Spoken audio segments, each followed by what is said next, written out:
সবুজ গাছে ঘেরা ছোট্ট এক গ্রামে থাকত একটি মেয়ে, তার নাম আয়েশা। সে খুব শান্ত ও মিষ্টি স্বভাবের ছিল। গ্রামের সবাই তাকে ভালোবাসত। আয়েশার সবচেয়ে প্রিয় কাজ ছিল ছবি আঁকা আর গল্পের বই পড়া। আয়েশার বাবা ছিলেন একজন কৃষক। অনেক কষ্ট করে সংসার চালাতেন। মা ঘরের কাজের পাশাপাশি মেয়েকে পড়াশোনা শেখাতেন। অভাব থাকলেও আয়েশার পরিবার তাকে সবসময় স্বপ্ন দেখতে শিখিয়েছিল। একদিন স্কুলে ছবি আঁকার প্রতিযোগিতা হল।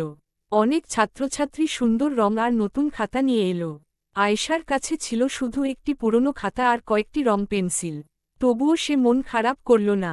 সে তার গ্রামের একটি সুন্দর ছবি আঁকল, ধানক্ষেত, নদী, মসজিদের মিনার আর বিকেলের লাল আকাশ। ছবিটি এত সুন্দর হয়েছিল যে সবাই অবাক হয়ে গেল। ফলাফল ঘোষণার সময় শিক্ষক বললেন, প্রথম হয়েছে আয়েশা। পুরো স্কুল হাততালিতে ভরে উঠল।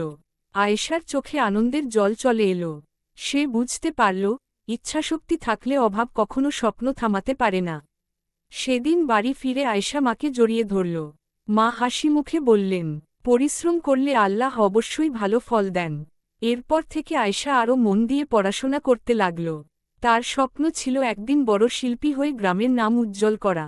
ছোট্ট গ্রামের সেই মেয়েটি ধীরে ধীরে সবার অনুপ্রেরণা হয়ে উঠল।